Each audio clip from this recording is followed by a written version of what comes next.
2h12. Olha, dona Eunice do Xavier Maia, eu falei que eu ia priorizar as perguntas, então vamos lá. Eu queria que você respondesse de forma rápida, para a gente fazendo o maior número possível de perguntas. Itaã, ontem eu fui à UPA da Sobral, porque sofri uma queda. Piso molhado.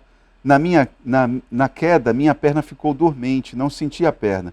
O médico me falou, a senhora não vai fazer raio-x porque o aparelho está sem funcionar há um mês.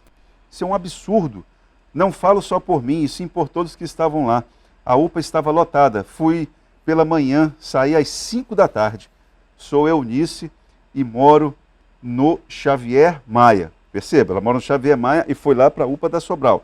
E está sem... Olha, uma UPA sem raio-x, numa comunidade que é cheia de menino danado, não dá certo não, porque ali na Baixada, parceiro, são 21 bairros.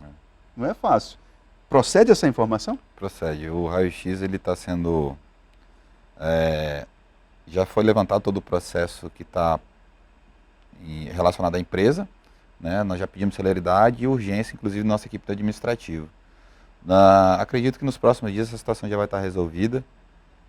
Dona Eunice, que bom que a senhora foi atendida e que nada de mais grave aconteceu, que a senhora chegou andando, né? De fato, isso aí é um dos pontos que não se configura gravidade, vamos colocar dessa forma, né?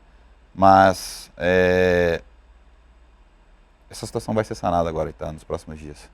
Perfeito. Olha, o Didi, que é da Baixada também, ele está perguntando o seguinte, está fazendo uma provocação aqui, e aí é bom para saber como é que está essa blindagem da política. Pergunta para o secretário se foi ele que escolheu a equipe dele, ou se foi o Alisson Bisteni. Até porque é o Alisson que está mandando no governo e também o que está sendo feito para barrar os assessores dos deputados nos corredores dos hospitais. Até porque sabemos que o presidente da fundação está fazendo de tudo para ocupar o seu cargo. Qual cargo? O cargo de secretário. É o Didi da Baixada. Essa questão da interferência política na gestão da Cesárea. Ô Didi, gostei da sua pergunta, é uma pergunta bem... tanto quanto ousada, vamos colocar assim. Eu acho que é uma pergunta importante também. Eu acho que a gestão do governo... eu quero mandar um abraço para o meu secretário Alisson Bisteni, um amigo, tá? Um grande amigo.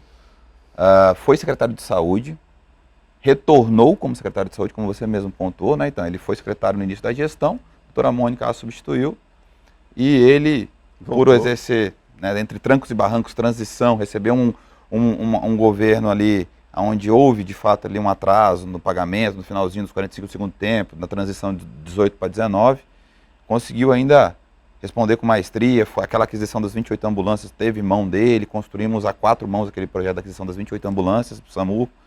Então, assim, e ele retornou pelo trabalho bom que ele fez, né? Quando a doutora Paula assumiu, foi uma outra escolha magnífica e assim, não julgo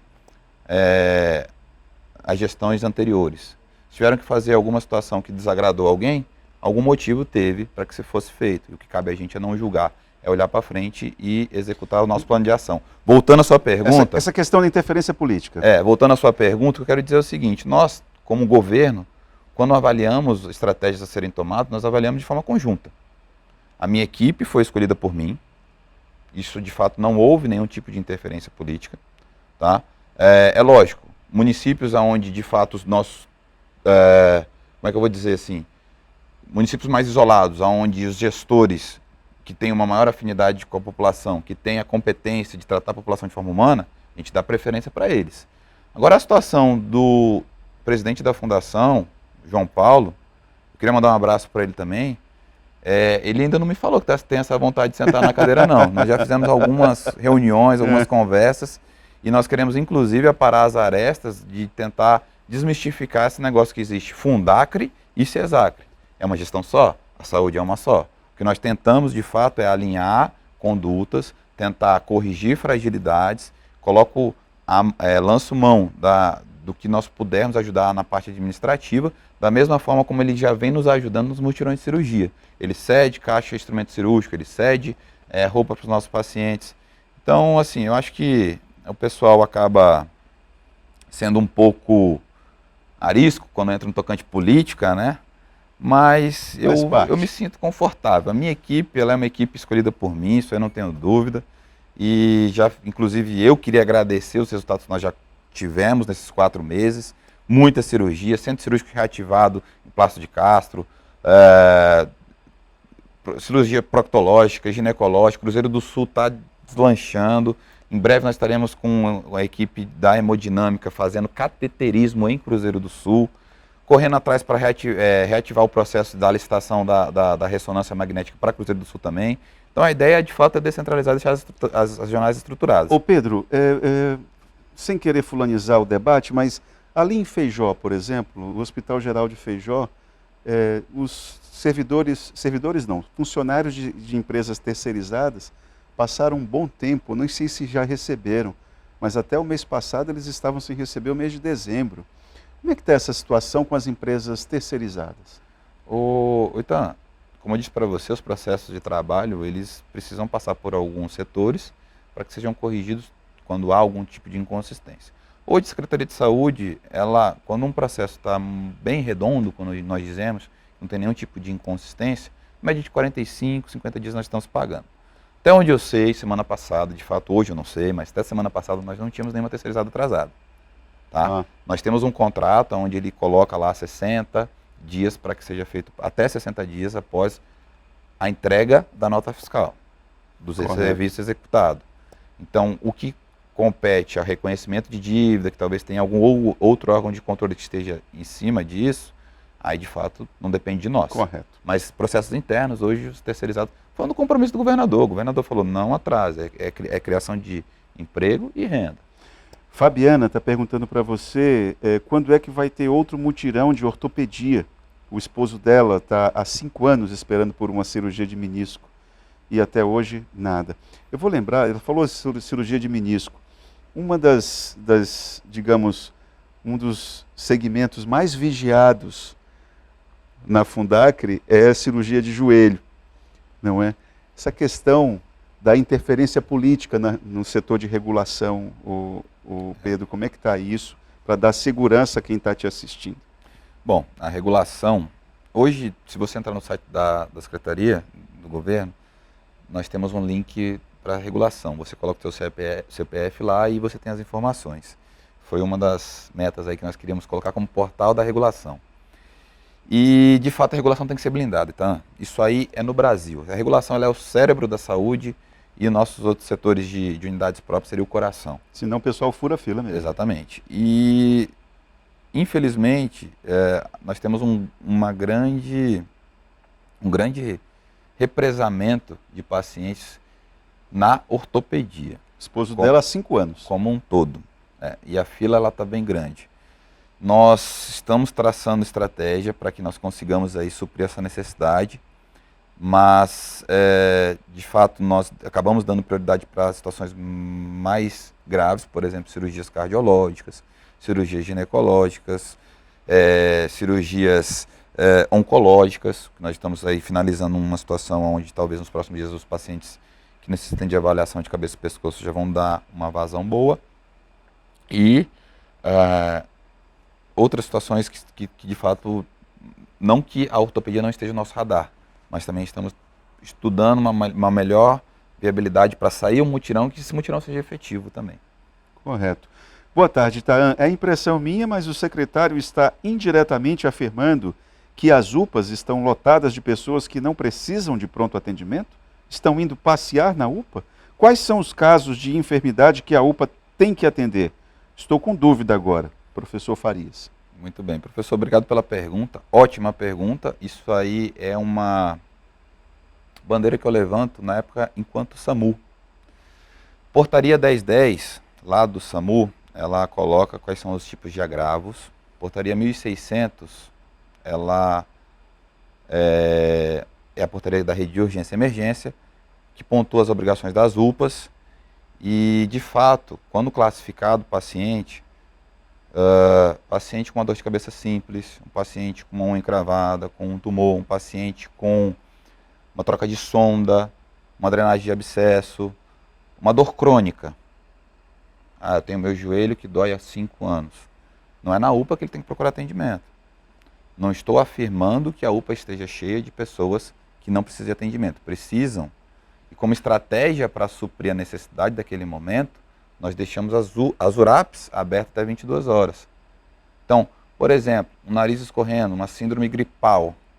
Síndrome gripal é aquela, nariz escorrendo, garganta um pouquinho inflamada, mas o paciente ele está bem. Ele chega para você um pouco rouco, mas não tem nenhum comprometimento respiratório. Esse paciente pode ser atendido na URAP. Não necessariamente sobrecarregar, por exemplo, o pronto-socorro. Tem paciente que vai com o nariz escorrendo para ser atendido no pronto-socorro. Fala em pronto-socorro. Eu estou tentando falar de uma forma clara para que seja de fácil entendimento de todos. Olha, Eu puxo muito, desculpa, mas assim, eu puxo muito sardinha para a parte da urgência e emergência, que é o que de fato coloca a vida do nosso paciente em risco. Né? Então, a partir do momento que eu tenho leitos lá, eu já vi paciente, por exemplo, que chegou Brasileia, tenho pelo menos uns 35 pedidos de exame, paciente sem queixas, dá entrada para exames de rotina no Hospital de Brasileia, solicitação de exame de rotina. isso deveria ir para uma unidade básica de saúde. Exame agendado, colesterol e etc, etc. Né? Olha, aproveito a ocasião da entrevista do Pascoal para falar a respeito do atendimento no PS, em especial da triagem, que é feita na recepção. Tem uma enfermeira lá, uma loirinha, basta você passar alguns minutos na espera para ver o descaso dela com vários pacientes ali naquela unidade. Minha cunhada levou o sobrinho na UPA, pois estava com mucuim. Agora deixa eu só lhe perguntar uma coisa, essa coisa da preparação do servidor público, de cursos em relação a essa questão, esse conceito de humanização no atendimento, como é que é feito? Como é que está essa rotina na CESAC? É um desafio grande, viu, Itan? Nós temos muitos profissionais. O que nós passamos para os nossos diretores é que foquem nessa situação. Fui puxado a orelha pelo governador, onde ele pede para que eu dê atenção nessa situação, de um melhor atendimento para a população, que seja de forma mais humana. O governador puxou sua orelha? Puxou. Que bacana. Chegou até ele a pesquisa, sim. Bom. Nossa relação é muito boa. Nós sentamos a conversar sobre inúmeras situações aí. E para levar a uma saúde mais humana. Puxei a nossa equipe do setor de humanização que tem dentro da Secretaria de Saúde. Um dos maiores reclamações também é a regulação, onde de fato o paciente tem dificuldade para ter devolutiva, e hoje eu peço para que todos os nossos profissionais que estão envolvidos no processo de regulação que entrem em contato, que deem uma devolutiva, por mais que a cirurgia seja daqui 6 meses, olha, tá tudo bem, estamos ligando para saber como é que está a situação e para falar que o senhor está na lista que está no nosso radar. E com a triagem, com o acolhimento, com a classificação de risco, nós pegamos isso como críticas construtivas. Chamamos nossos diretores como uma reunião periódica e colocamos as problemáticas para que sejam corrigidas. Tem muito diretor que doura a pílula para você, não tem? Que o quê? Desculpa. Doura a pílula, que Sim. fica... Não expõe os problemas como eles de fato são. Sim, por isso que eu gosto quando você me dá a devolutiva. Quando você chega para mim e fala, doutor Pedro, estou recebendo aqui uma situação, como aconteceu esses dias. Uhum. E que facilmente nós corrigimos aquela fragilidade, vamos colocar daquela forma. E a mídia, ela vem como um termômetro, para saber se nós estamos fazendo da forma correta ou não. Olha, tem aqui o Paulo, do Tancredo Neves. Ele está dizendo o seguinte, então, eu fui encaminhado para o TFD para colocar uma prótese no tornozelo. Fui negado e aqui não tem essa prótese. Eu fico sem saber o que fazer. Eu vou lembrar, Pedro, teve uma época, eu sempre lembro disso, que o estado do Acre vinha gente do Mato Grosso usar a nossa oficina de prótese aqui. E hoje em dia a situação está bem diferente. Ele está falando da oficina ortopédica, então, é isso? Eu creio... Bom, se ele não está falando, eu estou colocando a oficina ortopédica como um dos pontos. Mas aqui ele está falando sobre uma prótese no tornozelo. E ele não sabe o que fazer, né? Eu teria que avaliar. Nós pegamos também isso aí como um diagnóstico de melhoria urgentemente. Foi conversado com o presidente João Paulo, a oficina ortopédica ela é um braço da fundação. Levantamos que de fato aquela unidade ela é habilitada, ela recebe recurso lá da União, sobre aquela questão de repasse de recursos, e nós pedimos para que tivesse uma atenção maior. Cruzeiro do Sul, da mesma forma. né? Existe uma oficina ortopédica em Cruzeiro do Sul e nós estamos tentando fazer com que ela, na verdade a oficina ortopédica ela não tem um vínculo, ela não tem um cadastro nacional de estabelecimento de saúde, que é o CNES que a gente chama. E nós estamos fazendo toda a parte da legalização para que seja criada a oficina ortopédica de Cruzeiro do Sul, para que nós possamos tentar habilitá-la, trazer recurso e, de fato, fazer uma contratação de todos os equipamentos, insumos, materiais que são necessários. Mas é uma das situações também que está no nosso radar, que precisa de uma atenção grande. Perfeito. Tem dezenas de Todos, perguntas por favor. aqui no nosso WhatsApp, mas eu não tenho mais tempo. Eu preciso encerrar o programa. Só quero agradecer a sua vinda aqui. Espero que você venha mais vezes. Você percebe como que a comunidade, quando vem um secretário de saúde, a importância disso. E quanto mais a CESAC se aproximar, talvez ajude nessa nossa educação, nessa nossa formação, Pedro. Muito bom ter você aqui. Tá, eu que agradeço. Mais uma vez eu queria agradecer a confiança que a população está depositando.